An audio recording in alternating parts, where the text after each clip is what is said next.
El paso a Planeta después de 45 años ha sido ha sido voluntario totalmente, buscado y sobre todo,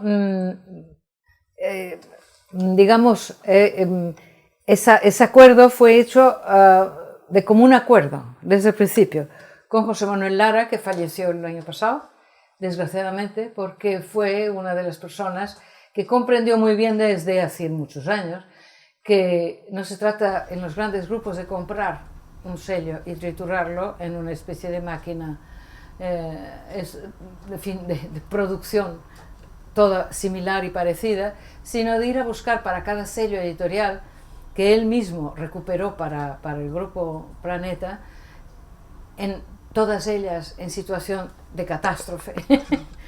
Pues él las recuperó y fue un trabajo muy duro encontrar editores para cada uno de estos sellos, para que estos sellos, ya en otras manos, ya de otra manera, pero pudieran seguir como... Su preocupación fue buscar editores. Y con esta visión del mundo editorial, que para mí era totalmente similar a la mía, que había sido durante 45 años una editorial independiente, pues funcionó perfecto, porque no hubo, ningún trauma por el hecho de que esto poco a poco pasara de manos hacia un futuro que yo no podía asegurar. Es que es una historia paralela, nuestro catálogo está ahí y sobre todo está vivo, que esto a mí, y sigue vivo, y sobre todo sigue vivo en América, que para mí es fundamental, ha sido fundamental para nosotros durante años y años. Antonio López y yo, que era mi marido, pero que llevaba la parte empresarial de la editorial y que fue fundamental para el crecimiento y la estabilización de una pequeña editorial diminuta que nació en el 69 y que pues ya por los años 80 empezó a poder seguir adelante con un catálogo y con los autores hoy en día que están en primera fila, por ejemplo, en América. La diversificación viene por el mercado de cada uno de esos países, porque claro, no puedes... durante muchos años España creyó que podía imponer un sistema comercial, un sistema de ventas, títulos, un catálogo, imponerlo todo él de la misma manera que se hacía en España. Es imposible esto. No solo imposible, sino que a mí me parece de mala educación casi. Es atentar contra los hábitos, costumbres, cultura de estos países que en muchos aspectos estaban y siguen estando mucho más adelantados que la propia España, en mecanismos comerciales, mecanismos de promoción de la cultura, por ejemplo. El mercado del libro ha pasado por grandes periodos de incultura, por grandes periodos de las guerras en el siglo XX han sido tremendas para la expansión cultural, ha creado varios espacios vacíos, huecos. Hoy en día está pasando más o menos lo mismo. Curiosamente, con el mundo digital está llegando ese mundo de destrucción.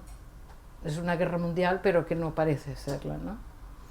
Y eso también es un mundo de destrucción permanente. Se está destruyendo y se está creando también, científicamente, en tantos y muchos aspectos, ¿no? Yo creo que esto se llama revolución. El principio del siglo XX lo fue, también fue revolucionario. Yo creo que este va a serlo, lo que pasa a costa de muchas cosas.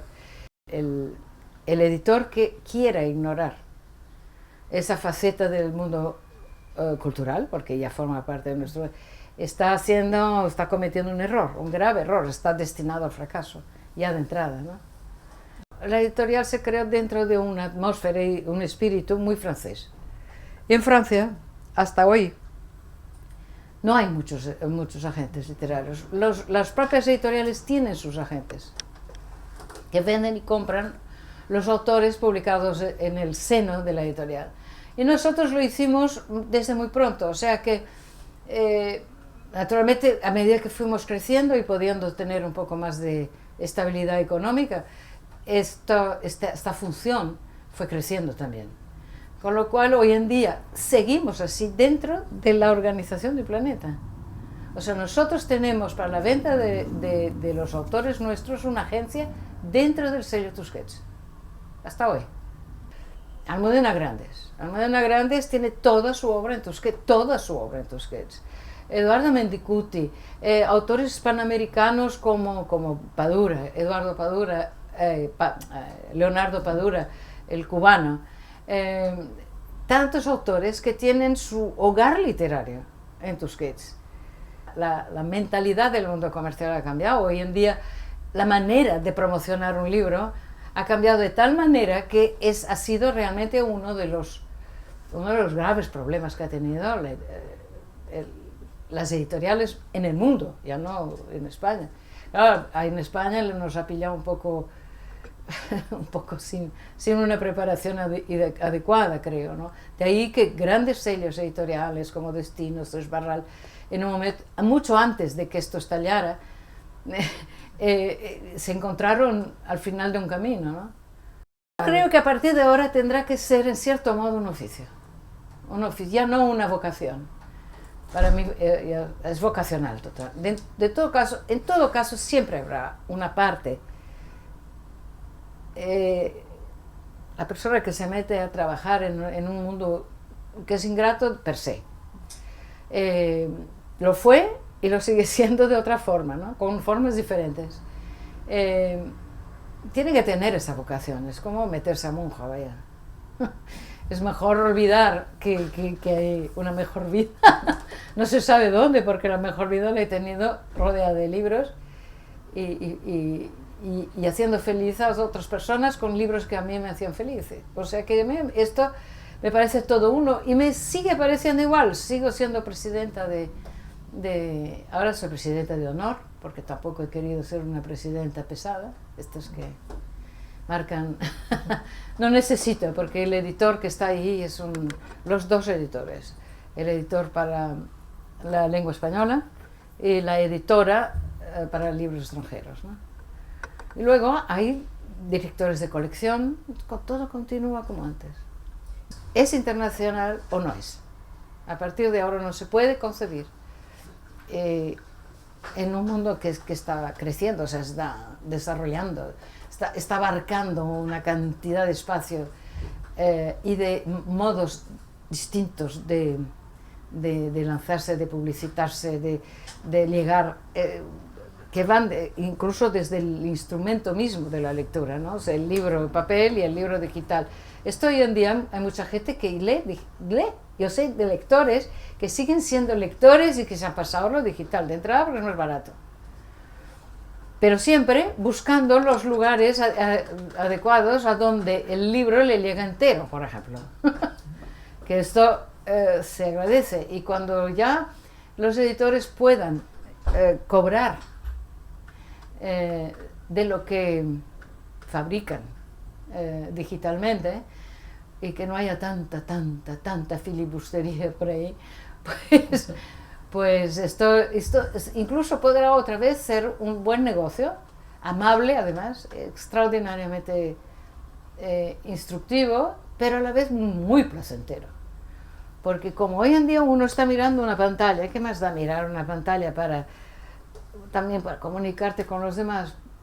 Esto fue una batalla que ganó Lara, José Manuel Lara, el segundo, no el padre, el antiguo, no, el José Manuel, que cambió radicalmente el propio ámbito de Planeta, y que hoy en día es un grupo importante internacional, ¿no?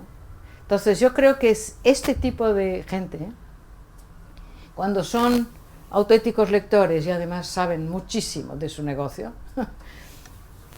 son los que van a salir ganando al fin. Hay un público que lee a medias, que puede seguir leyendo a medias, lee titulares, pero llegará a un punto en que ese tipo de público ya no entenderá lo que lee. Yo aprendí la profesión de editor, o sea, qué es ser editor, con una editora, Esther Tusquets, que fue mi cuñada. Aprendió solita, también era una persona culta, muy culta, era ella misma escritora y tal, pero no tuvo una formación, porque tenía la posibilidad económica, por supuesto, y además tenía la formación personal como para montar la editorial que montó. Es que Lumen fue una editorial que justo se metió por en medio de donde empezaba a decaer Barral, por ejemplo, ¿no? En el final de Barral, Lumen estaba realmente fuerte y sólida. O sea que yo creo que las mujeres siempre estuvieron en el mundo editorial porque siempre fueron muy lectoras, desde siempre. Porque el estar escondido, el estar... cuando las mujeres no salían, estaba mal visto que las mujeres salieran a pasarlo bien por ahí, pues ¿qué hacían? Se quedaban en casa y leían. Las que ya tenían una tendencia hacia lo cultural, hacia la reflexión, hacia ese placer inmenso que es conocerse a sí mismas, ¿no? Y estas mujeres funcionaron en el mundo editorial así. Lo que pasa es que de ahí hacer el paso, y todavía estamos en eso, ¿eh? Me dirás cuántas mujeres están en los altos niveles de mando en los grupos editoriales. Aquí tenemos una importante, que es la que lleva el grupo Random. Esta mujer es bastante admirable, es una manager. Nuria Cabutí, hay que conocerla, ella sí es empresaria, ¿eh? Y está en el primer grupo mundial en el que se refiere al mundo de lengua española, porque también tiene en América, ¿eh? Yo creo que es una mujer curiosa, porque es esto, y además una madre de familia, tiene muchos hijos, o sea, ella cómo lo hace yo no lo sé. La admiro en este aspecto muchísimo, aunque yo no he querido nunca tener hijos, en fin, todas estas historias. Pero, y no me arrepiento, que conste que no me arrepiento. Y digo esto de ella, porque es verdad, ese tipo de mujeres son las que faltan, como gente como yo, las ha habido siempre. Yo he tenido la suerte y digamos, el momento oportuno, he llegado en un momento en que se pudo hacer muy chiquitito, trabajando en tu casa, con una persona, una sola que venía y tal, así empecé. Salir adelante, ¿no? Gracias a una pequeña sociedad que se montó unos 8 o 9 años después de la fundación de Tusquets, ya conseguimos, gracias a que entró en la editorial, también por casualidad, el que fue mi marido durante muchos años, y que ese negocio le empezó a fascinar. Él era muy jugador y de pronto dijo, esto es apostar. Este negocio hay que apostar, esa gente está apostando, y además apostando por algo difícil, algo duro, algo que hay que seducir, ¿no? Y esto le encantó, y como empresario ha sido fundamental.